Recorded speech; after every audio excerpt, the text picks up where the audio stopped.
Hi, welcome to Across the Street to Woodland Park. My name is Veronica.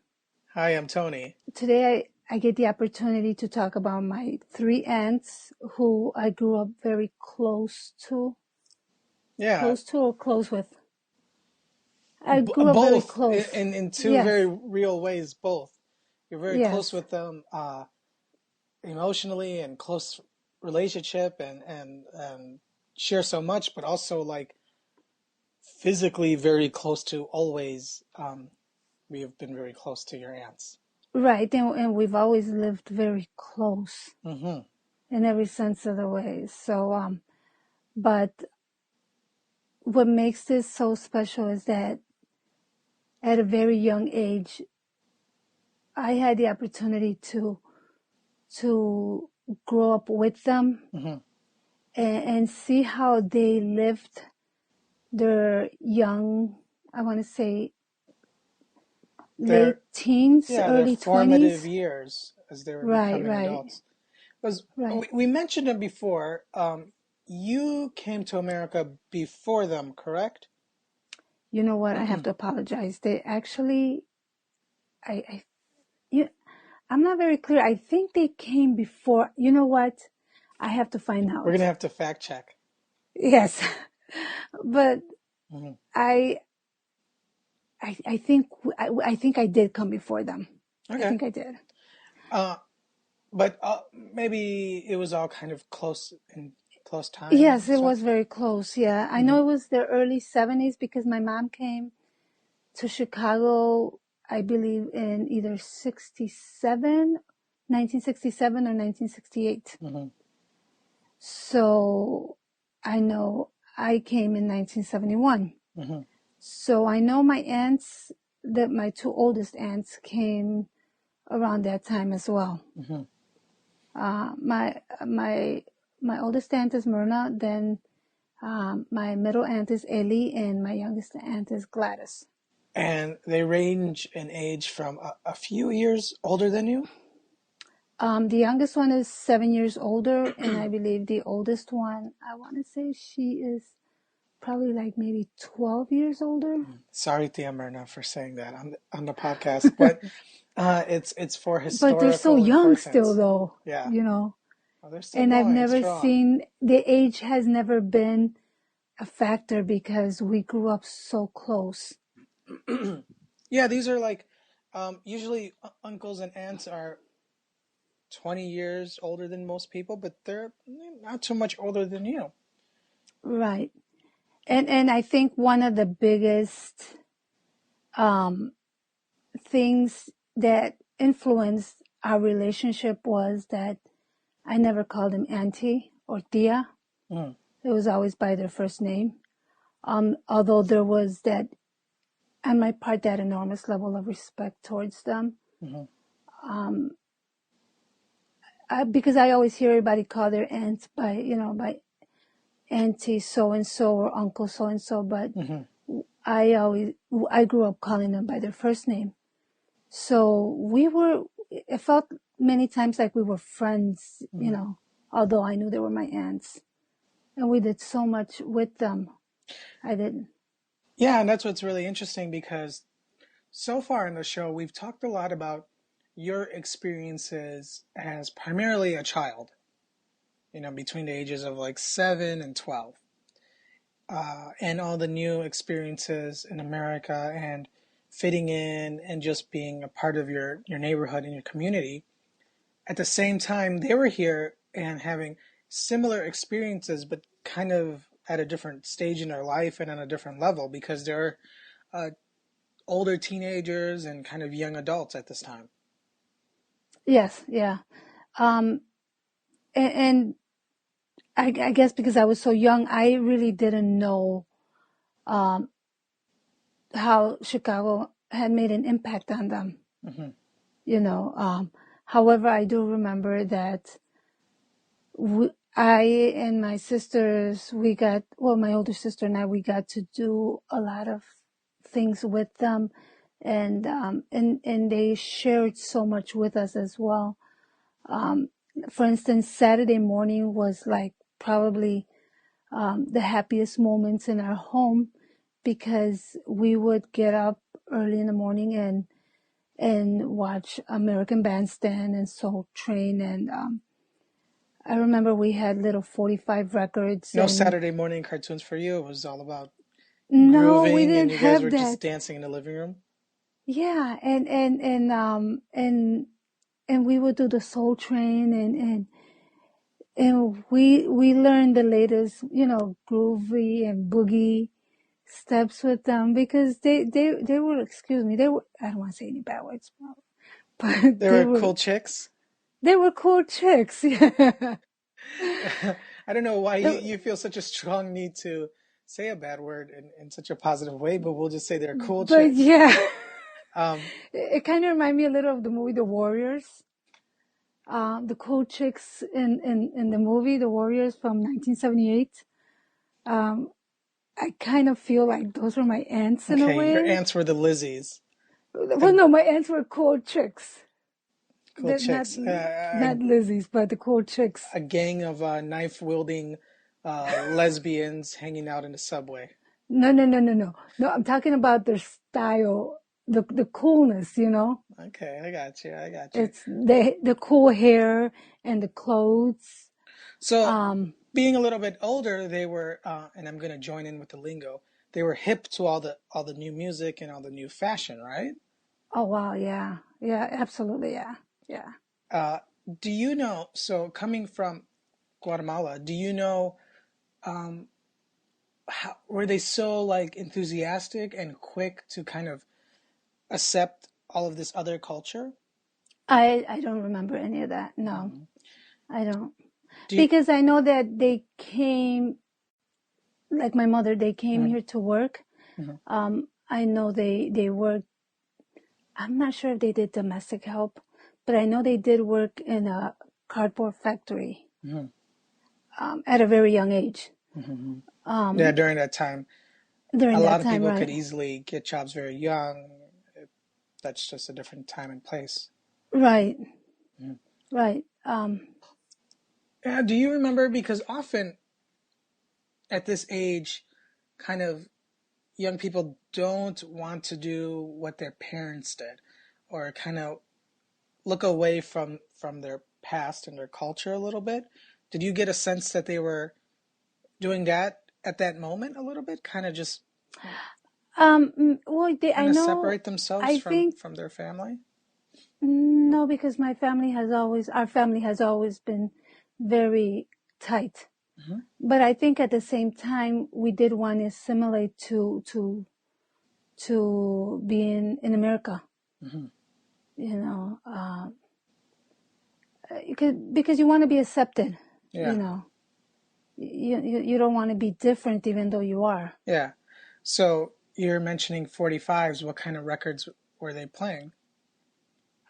They were playing all the music. Yeah. We were listening to like the Jackson Five, Stevie Wonder. We were listening to the Stylistics, Delphonics. Uh, So Also, yeah, go ahead. yeah, I mean, like a lot of like R&B music. Hmm.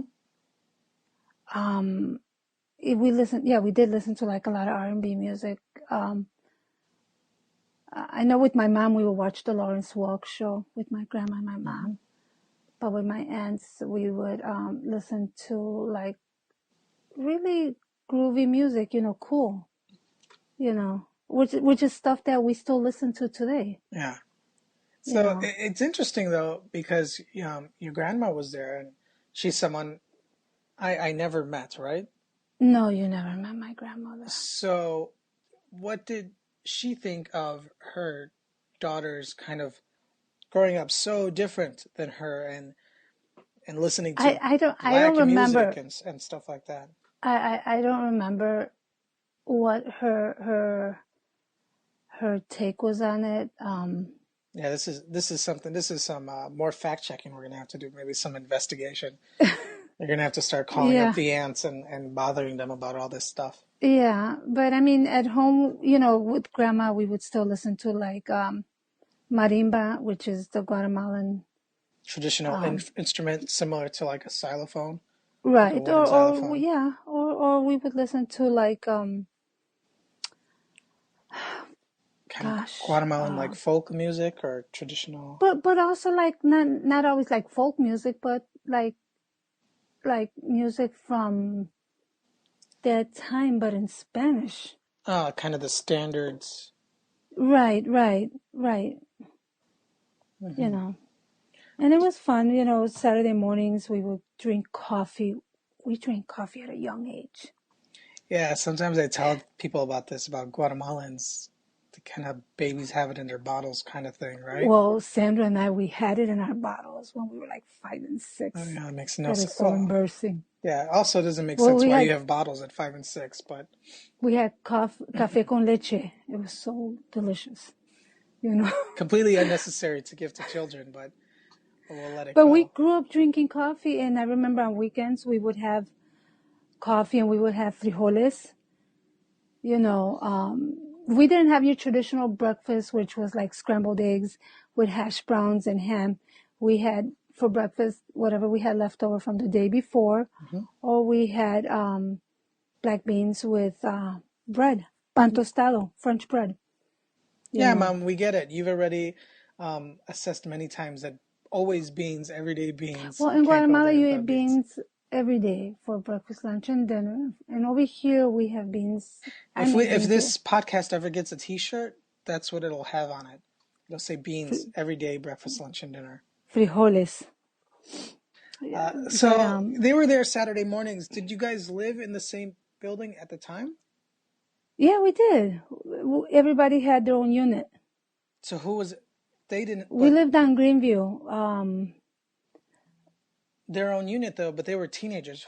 I mean, who was Oh in no, there? you're right. You're right. Well, because as they were getting older, like I know my grandmother lived with one of my aunts, and then my two other aunts lived together, and then I know my mom and my dad and my older sister Sandra, my younger sister Debbie, Hmm. we all lived in one unit. Hmm. Okay, so the So, two older aunts were living together. How old were they at this time? um, I want to say maybe like early 20s. Okay. Yeah. Uh, so But we would still get together, you mhm, know, and we would always end up at grandma's house, mhm, at her unit, not our house, her unit, you know, because it was mhm. one building. So you told me the story before, and I think it's really interesting. They're young, they're hip, they were into everything that was going on, and they kind of not only Saturday mornings with the music, but in other cases, kind of brought you and your older sister into the mix and kind of showed you things you guys wouldn't have seen before, right? Took you places you Yeah. guys wouldn't have gone. Oh my God, yeah. They took us to our first nightclub. How old are you at this point? I think I was like 13. Were you nervous about getting, were you excited about going or? Well, I was super excited. We went to this nightclub. I think it was called Coconuts, And that's going to and be, it was a gay club. I can't, you got to be a little louder than that, mom, so the microphone could pick It you up it it and our was listeners it can was hear. it was a gay club. Okay. It was a gay It was club for those who can't hear. I don't know why she's yes. nervous about talking about this club from 40 years ago. Okay, the gay club Coconuts. What part of town was it in? That was on the north side. That was up there. I want to say either on Broadway or Clark. Um, So in the area that is now Boys Town. Boys Town, Yeah. was it, when did it, do you have a sense when did it start becoming Boys Town? Was that one gay club just alone or was there many? Or was it a gay Oh, I neighborhood don't even back then? remember. I don't remember. Did you guys know you were going to a gay club? No, we were just excited that we were gonna go. You know, we had just gotten new clothes Okay, because my dad had just gotten this year's credit card. And this nice. sounds so much like the Brady Bunch show when they're told, you know, put on your Sunday best because we're going to Sears. Yeah. But my dad had just gotten the Sears credit cards, so we got these Leisure really suits cool. all around? No, we didn't get leisure suits. They were more like khakis. Um, but they were okay. I mean, they weren't like club clothes. But what we didn't know what club clothes was to begin with. But they just said, we're gonna go out, and we got dressed up and we went with them, and it was fun. Well, what were your I memories don't know if you know what, of I don't walking know if in? my mom ever knew, or my dad. Oh, it So was when he listens awesome. to this episode, he's going to be upset and then call you. Oh, my dad? Yeah. He's 80. I don't think he's gonna listen. Okay. So do you have memories of walking into this club? I do. It was so much fun because all these there was this disco ball. The disco ball. How you see all these little lights shining all over the Yeah. place, and there was guys dancing on the and like not counters, but Like like stages? stages. Yeah, and Hmm. little skimpy outfits. Hmm. It was different. It was Did you but did you realize then it was a gay club at some point? I did, and I think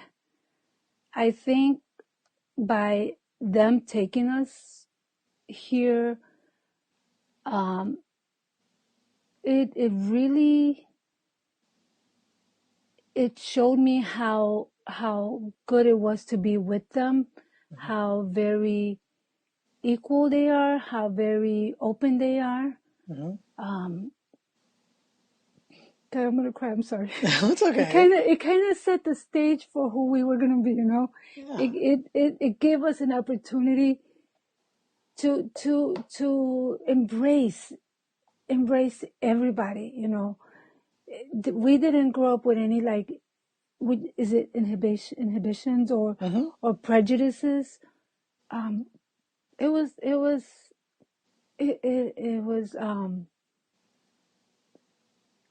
was like, I don't want to say schooling, because this is who they were, Hmm. but in I remember one of my aunts saying I had somebody hit on me, and she said to me, I told the person I don't like it, and she said the reason I didn't say that is because I've never tried it. However, I did say I'm not interested. I think Hmm. it was another lady, and she said, but that doesn't mean I don't enjoy my friends or people who I know, Hmm. or regardless, even if I didn't know, you respect people, and. Hmm. So yeah, that was, looking back, it gave me a chance, not a chance, it taught me how to appreciate and respect everybody, Hmm. you know, because I don't think my mom or my dad would have taken us or talked to us about different kind of people. Yeah, this is definitely a different experience and a different view than we've heard from before. Right. And you know what? I don't, I probably sound like I'm struggling with it, but I'm just trying to be very mindful and respectful of like my aunts and also everybody else. Hmm. So, No, no, we I think it comes across well. But it was definitely like must have just been so eye-opening. At one point maybe you follow them because they were cool and you looked up to them and you wanted to emulate them, but at the same time they're imparting some wisdom. I don't know if they were aware of it or not, but they were not just teaching you how to assimilate or be fashionable or about the music, but they were teaching you how to be good people and yeah, some values and morals that um, for whatever reason maybe your parents weren't interested or available or it wasn't priority for them to do that, to fill that role at that time, but right, you got it from your aunts. right. And it was just a lot of different things that we got from them. And to them, I'm like extremely grateful because I learned so much. I mean, I don't tell them all the time,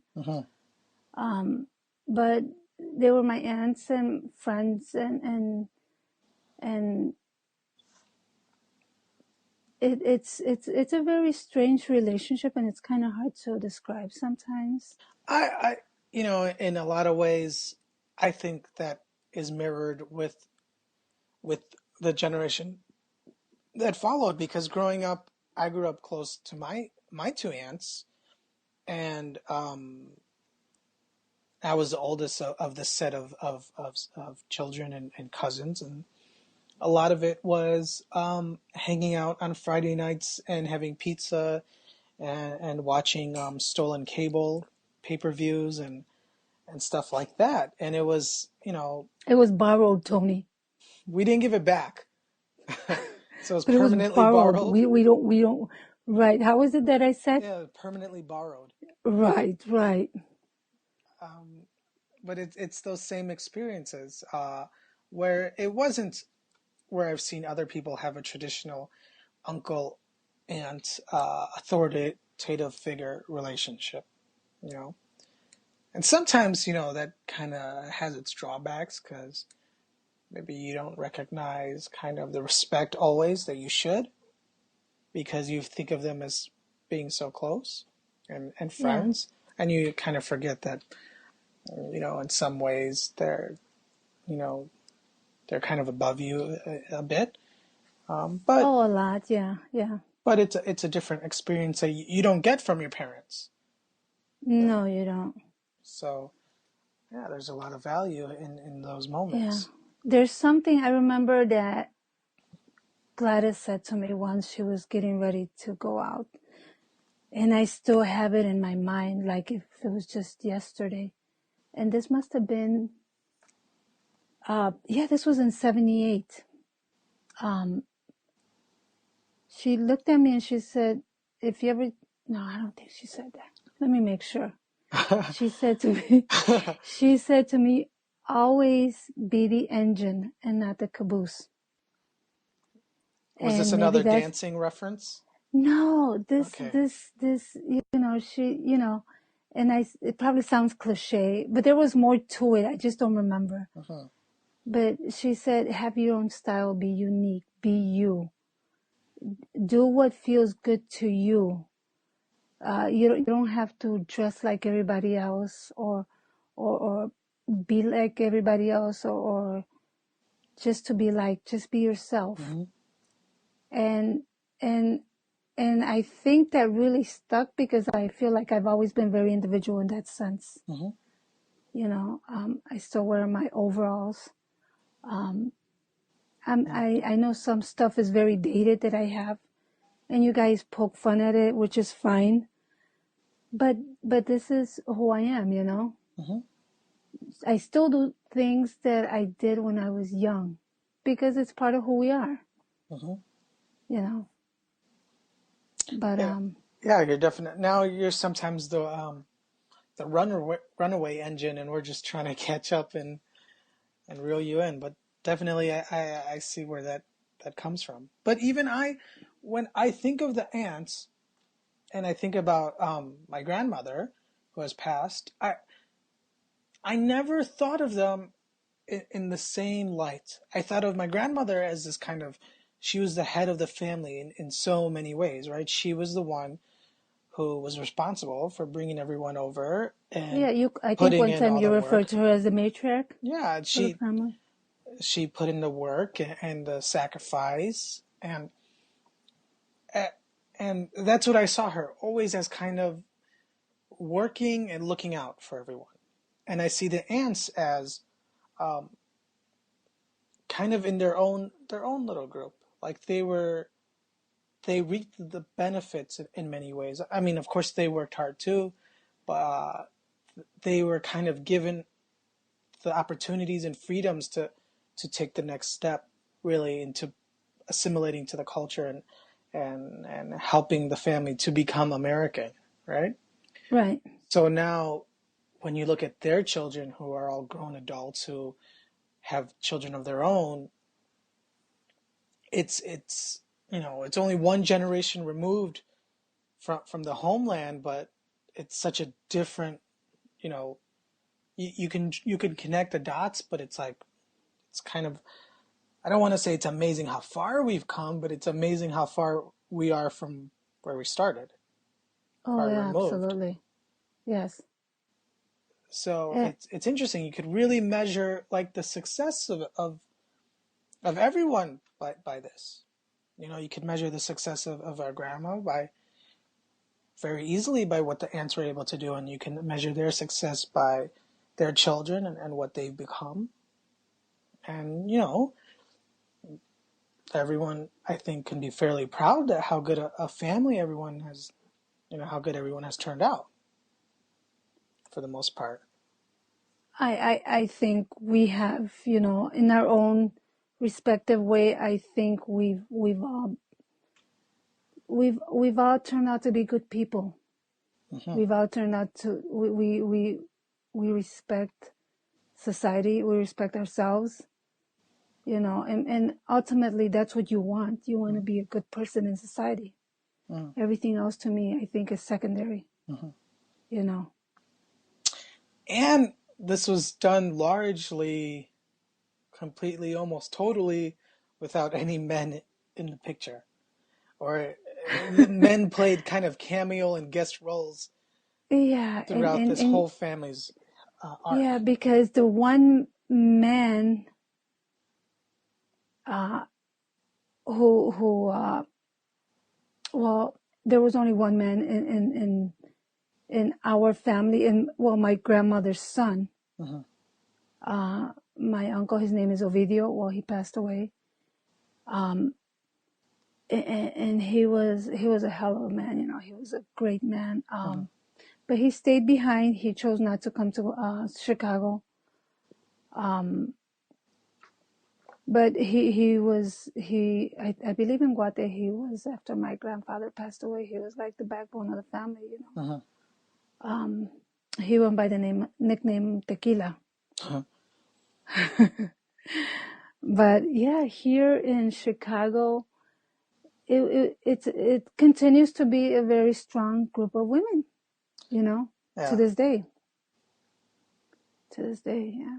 Yeah. So, yeah, super, Eh, super interesting about Very, kind of very strong women, right, Tone? yeah, and kind of the maturation of everyone, and growing and fitting in, but also keeping identity. There's a lot to this, and I think there's a lot more for us to uncover through having to talk to the ants a few more times. It's not always the easiest to talk to them. Well, just because we have our own opinion Hmm. and we stand our ground, and it's actually it's always a good talk, though, Tony, as some people may see it as Sometimes loud or abrasive or abrasive or combative. argumentative, Yeah. but it's just the kind of women we are, who we No, we you have to be loud to be heard in this family sometimes. yeah, but you're not trying to be loud to be heard. You just stand for what you believe, you Hmm. know and sometimes it's a little struggle, and it's not a bad struggle, but at the end we all come together. Hmm. I think after So this, the listeners are definitely going to want us to try to get a guest on the show so we can hear where they hear for them to correct everything that you've got wrong so far. I sincerely think that this is pretty accurate. You've heard it here, folks. I think it's This is pretty pretty accurate accurate. because but this is in the eyes of a child who's what, between 5 and 13. So, Mm. but And it's also when coming you're out of the mouth of you who can say things in all kinds of ways at any given point. So there's lots of filters and lenses we're going through here. Right, but you know what? You're not trying. First of all, I'm not making up anything, and I wouldn't I know, intentionally do. Mom. I know. Okay, I'm wrapping you up. Well, okay That's then. it. I'm cutting you off before You couldn't you be. get us into more trouble. But Well, we're not getting into any trouble, we're gonna try to get someone else in on one of these shows to hear some more, and maybe we'll both learn together at the same time. Yeah, or we can inform one of our guests, my aunts, because we still continue to learn from each other. Okay, you go ahead and inform them. I'm not stepping into that. I'm just a fly on the wall at this point. We want to Okay then. thank everyone for listening. Keep on listening. Go to the site across the street to woodenpark.com. That's not too difficult to type into your browser, people. You can find all the episodes there. You can hit the play button and listen. If you're a little more tech savvy, you could subscribe to the show through iTunes, through the podcast app that's already on your iPhone. You just search for Wooden Park. You'll find the show of the picture of the cute little girl. Hit the subscribe button. That And cute little girl is me. yeah, I thought you were going to say that cute little Yeah. girl was drawn by my daughter, Julissa Torres, who you could My find. daughter, not your sister. I was being you. Oh, you were being me. Okay. You'll hear that Carry on. when you listen again. You can see more of her work at julissatores.com. JULEESATORRES.com. If you need any cool art, you can, send her some money and she'll draw something for you. But yeah, you can subscribe to the show on iTunes. You could hit the share button and share it with your friends on Twitter and Facebook and email. Pass it around. See what other people think. I'm sure it brings back a lot of memories. It's enjoyable to go down this nostalgia road. Isn't it enjoyable, Memory Mom? lane. I'm having a blast, Tony. Yeah, it's memory lane, but there's a lot of potholes everywhere, and we're just trying to navigate through it all. Well, yeah, but there's potholes everywhere. And remember, we're here in Chicago, so they're all over the place. So we're good at it, aren't we? Yes, we are. And now I'm going to cross promote. And if you enjoy listening to me for the little bits I get to talk, you can check out my show at juanandyoko.com. That's where I do a podcast with my now fiance about life in Japan. Because that's where you're at right now. That's where I'm Japón, at now. Yeah. in Japan. And so now we're cross promoting, and on my show, I will return the favor, Mom, and promote this show. All right then. Yeah, that works. That's what I'm talking about. We don't have to exchange any money under the table. No, it's all on the up and up. All on the up and up. So, I really enjoyed this talk. I hope the ants get to listen to it. I think it was I hope really so good. too. I think it was. It was a very special, touching episode of Across the Street to Wooden Park. And thank you for doing this show with me, Tony. I really appreciate it. I appreciate it too, and we appreciate everyone who's listening. Okay. Thanks, everyone. With that, we'll say good night. Oh, bye-bye. Goodbye.